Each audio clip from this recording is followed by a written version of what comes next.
Appreciate you being here.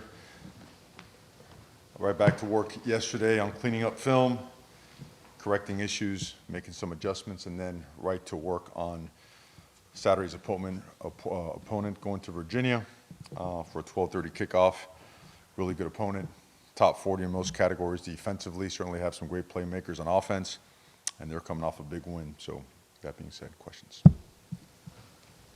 Mario, I listened this morning to the QAM interview, and you talked about when you came to UM, you fully knew it was a very large task due to some of the inadequacies. What were some of those inadequacies? Oh, I think it's all the stuff we've reiterated several times. I will answer all questions. I don't, I'd rather focus on our opponent and how we're preparing for them and our guys. I think we all know that, it's been inadequate for a while, and maybe rationalized for a while, but we're not going to do that. We came here on a mission with a purpose, understanding that it's going to take tough-minded people with the right demeanor that can approach it the right way and fully invest in our players and the program. That's what it's taken when we went to Rutgers, when we spent time at Oregon, all the places we've been at, and it's no different here. And so we're here for every part of it. How long do you think it takes to establish a culture or a mentality of what you want it to reflect like on the field? Well, I think every place is different. Every place is, when you talk about what it takes or how long it takes, it all depends on what the starting point is, right? Changes that place take place for one of two reasons. Either things have gone really well or things have not gone so well. And so there's a change. For example, we left a place in very good standing, winning 2 out of 3 conference championships, best recruiting classes in history, set to go forward. And we are here to achieve that and more.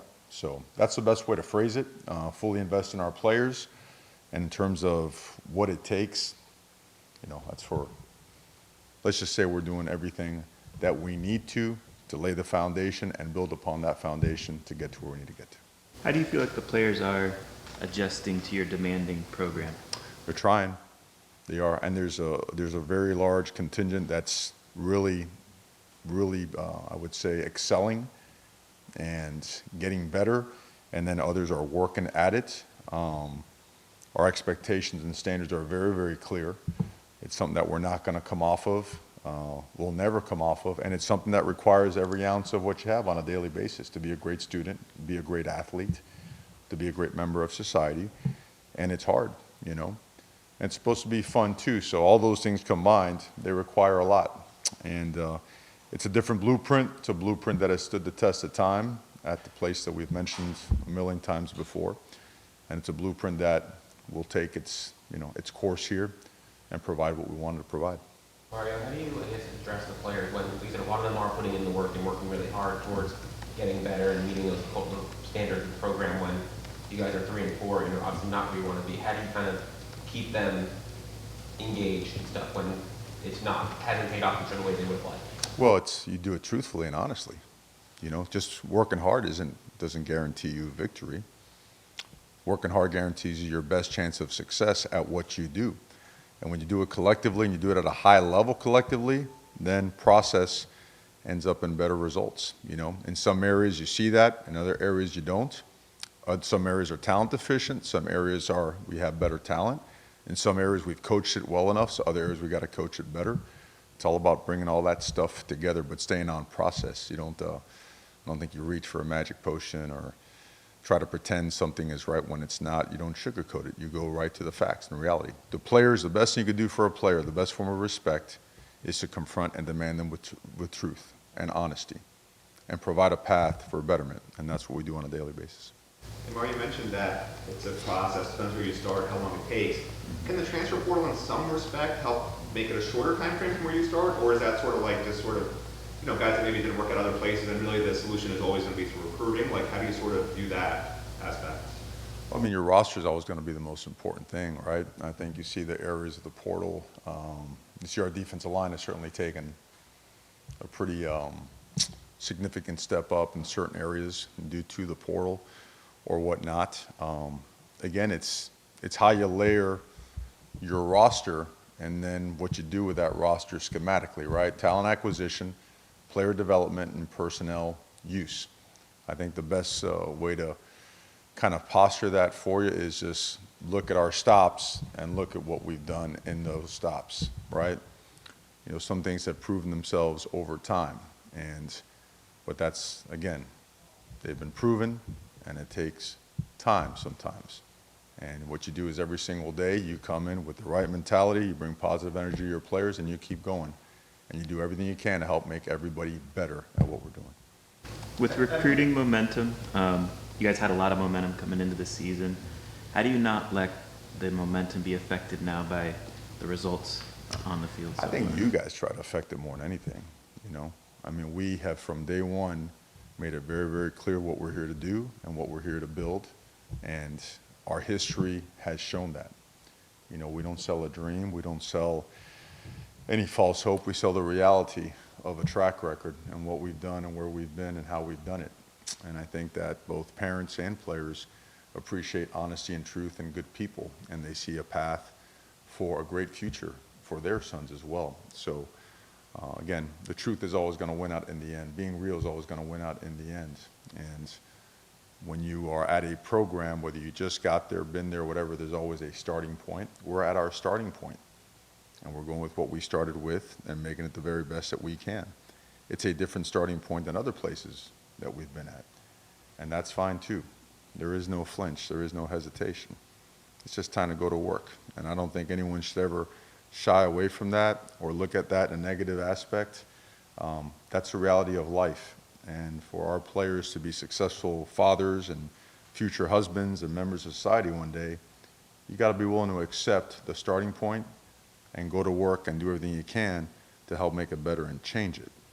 And no one should ever look at anything being wrong with that, in my opinion. The recruiting class, just talking to kids, they all seem like they're fully bought in. Like, do you have full confidence that that class is going to stick together for all this? I have full confidence in everything that we do. I have full confidence that we always sell the truth with honesty and with transparency, and also have a lot of faith in just look at the track record of our coaches and what they've done and why they are here. And you look at the fact that our coaches left everything from conference champions to national champions to NFL jobs to Final Four jobs, places where they're winning the Rose Award. I mean, it's hard to construct a list of better opportunities foregone to come here together, understanding that you got to go to work. I think that's extremely admirable, and I think it's awesome. And I think it's awesome that there's no flinch, you know? That the most important thing is always, always get to work. Don't rationalize, don't sugarcoat. Keep finding ways, keep looking for ways, and keep working the process. Tweak it where you have to, get better where you have to, and go from there. At Oregon, when you obviously were promoted to that job, so you knew the personnel you had there really well, the personalities you had there really well. Obviously, you learn as much as you can in an off season here, but just how much do you think having a year to see these guys play, like, will help you as you move forward to further assess where you guys need to go? Right, all focus is on tomorrow's practice, you know what I mean? That's how we think, that's how we talk. On our meeting with our players today, check on them academically, making sure the guys hit their weights, their weight goals, right? Because to play at your optimum level, you have to meet a certain weight to make sure we're taking care of our academic obligations, right? All these things come together. This is all part of our blueprint. You know what I mean? Like it works holistically. There's no compromising academics or your physicality or, you know, how you train or whatnot for anything else. It's all got to come together. That's how we do it. In reference to over there, arrived as an assistant coach for an 8 team, assistant head coach, O-line coach, and obviously a large hand in what we were recruiting and having a chance to be around the players that were there, and then finishing off a recruiting class and going from there. So, you know, it's a year and plus jump on process. Well, I don't think James Williams finished the last game on the field, at least. I didn't see him. He got a little banged up. Okay. He got a little bit banged up, but he seems to be okay. He's moving around okay. Coach, last time you talked, you said you're taking it slow with Zion. Do you anticipate him being able to return this season? You know, I'd like to say yes, but I don't know. I feel like we've gone back and forth, thinking he's going to be ready, thinking he's not. Obviously, he's a great player. Obviously, he's missed tremendously. But, you know, we're still going to put health at the forefront. And right now, he's just not ready. He's just not. So I'll do this. I'll have a more tangible answer for you here in the next couple of days. But right now, we've just put it on ice and let him get well. A couple guys we didn't see Bouchard last game. Just what's his status? And Bouchard is good to go for this week. Yes, last game he just wasn't ready. Okay. Thad Franklin, he's ready. He's ready. He just didn't play. Do you expect Tyler to play this week? Don't know yet. Don't know yet. You know, I know he was sore after the game. Obviously, he didn't finish the game.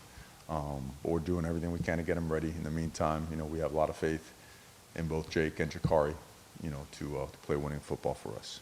Henry Parrish came back on Saturday He did. and kind of had a little bit of a jolt in the running game, average of 6 yards per carry close to it.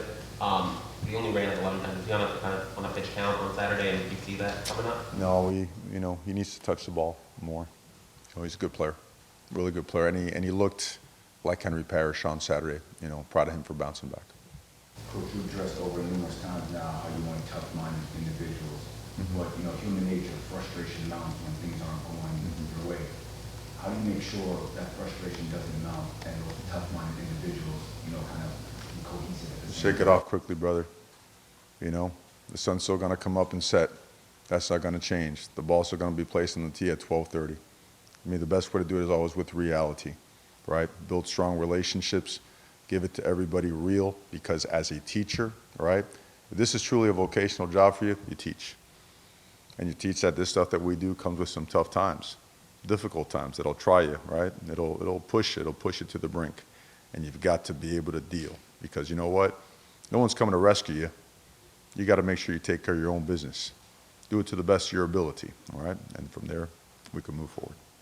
Mario, regarding building the resiliency of the team and the competitive response when things get tight, in what ways can you help build that resiliency and competitive response? Well, you hope you build it, a lot of it in the off season. And we felt that there were some early in the year, but there's been some moments during the year where obviously we haven't responded well in tight situations. So we got to do it holistically. We got to, you know, as a coaching staff, we have to find ways to give our guys a chance to make plays that can turn that momentum and put us in a mindset to help us finish. Sometimes we just got to dig down deep and find a way to compete and fight harder and better to finish. But either way, it's sometimes it might be the defense, sometimes it might be the offense, but it's got to be us. It's got to be together as a team and as a staff. You know, what you can't ever allow to filter in is splintering, right? Because I think, you know, when you are, not this day and age, just in general, human nature, right? Weak human beings will splinter. They'll point fingers, they'll just kind of fold. And it's never been a part of the DNA of being a Miami Hurricane. And I think guys are really, really trying. The message to them was real clear. You're going to continue to get every ounce of effort from every single one in the organization to make you the best that you can be. Because that's what you do, especially when things are difficult and especially when things are challenging. And we all came here together to build a championship program. Doesn't matter if you got here 3 years ago, 4 years ago, if you got here in December. It doesn't matter. We came here for the same program. We're going to build a champion on and off the field, and we're going to leave no doubts, right, in what we do and how we do it. So that's not just going to happen. That's, again, we're not going to proclaim that. We just have to go to work and make it a reality over time, work, and effort. If Tyler is unable to practice this week, is Jake definitely your guy, or is Jakari in the mix there too to compete for? It would be Jake first. It would be Jake first. But Jakari has done a great job. Jakari has postured himself for a great future here at the University of Miami. I think you guys have seen his ability to run. You haven't quite seen his ability to throw the ball. He's a really good passer, really good quarterback. Okay. Right. All right. Thank you, guys. Appreciate it.